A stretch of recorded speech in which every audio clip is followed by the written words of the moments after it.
എല്ലാവിധ ലാബ് ടെസ്റ്റുകൾക്കും MHL smart labs, Dubai road, Eriyad, Bahadur mall, Kara and Manoos properties, Asmabi college. എടവിലങ്ങിൽ വീണ്ടും വീടിന് നേരെ ആക്രമണം. ജനൽച്ചില്ലുകൾ തകർന്നു.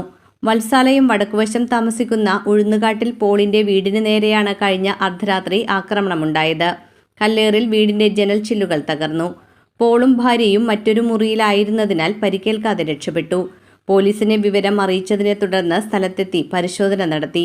കഴിഞ്ഞ ദിവസം CPM പ്രവർത്തകനായ പുത്തൻകാട്ടിൽ പ്രതാപന്റെ വീടിന് നേരെയും ആക്രമണമുണ്ടായിരുന്നു. പോലീസിന് ഇതുവരെ പ്രതികളെ കണ്ടെത്താനായിട്ടില്ല. ഇതിനിടയിലാണ് വീണ്ടും ആക്രമണം ഉണ്ടായിട്ടുള്ളത്. പഞ്ചായത്ത് അംഗം CA ഷഫീർ സ്ഥലം സന്ദർശിച്ചു. രാത്രി 12 മണിക്ക് ശേഷമാണ് സ്വരം കേൾക്കണത്. സാധാരണ അവിടെ ആഞ്ഞിലിയുണ്ട്, അതിൻ്റെ മുകളിൽ നല്ല കമ്പ ചില്ല ആഞ്ഞിലിച്ചക്കൊക്കെ വീണ സ്വരമാണ് കേൾക്കുന്നത്. ഓടും ഷീറ്റ് അതിൻ്റെ ഇത്തിരി ശബ്ദം കൂടും. അതാണെന്ന് ഇന്നലെ ധരിച്ച്. പക്ഷേ ഇന്ന് രാവിലെ മുറ്റോടിക്കാൻ 7 മണിക്ക് എണീറ്റപ്പോഴാണ് ചില്ല് പൊട്ടി കിടക്കണത്. ഒരു കല്ല് അവിടെ കണ്ട്. പ്രവർത്തനോ പരിപാടികൾക്കോ പങ്കെടുക്കുന്ന ആളല്ല.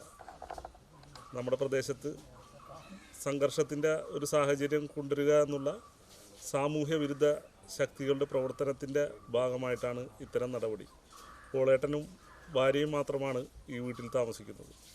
ഈ പ്രദേശത്തെ ജനങ്ങളെ ഭീതിയിലാഴ്ത്തുക എന്ന സാമൂഹ്യ വിരുദ്ധ ശക്തികളുടെ ഇത്തരം ശ്രമത്തെ പോലീസിൻ്റെ ഭാഗത്തു നിന്ന് കർശനമായ നടപടികൾ സ്വീകരിക്കണമെന്ന് ഈ പ്രദേശത്തെ തെരഞ്ഞെടുക്കപ്പെട്ട ജനപ്രതിനിധി എന്നുള്ള നിലക്ക് ആവശ്യപ്പെടുകയാണ്.